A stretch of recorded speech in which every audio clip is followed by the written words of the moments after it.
Bugungi obzorimizda Captiva 3. Yana bitta zo'r funksiyasi bor-da Captiva'ning.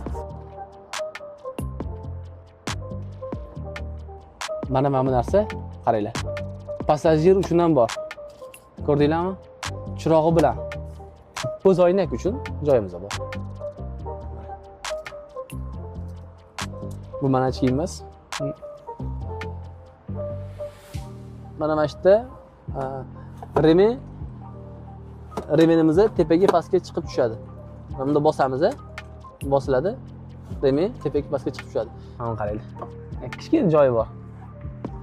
Nimadirlarni qo'yib qo'yasizlar-da. Ichi zavodskoy. Yana zo'r joyi bor-da. Mana har bitta joyda, masalan, bagajdagi boygani oynasi ochilishi, bunda o'tirganda mana bunda ochilishi, mana bunisi, mana bu yerdagi narsa kichkina. Endi qani yana nima bor ekan desanglar, mana shunda shuyimiz push deb yozilgan.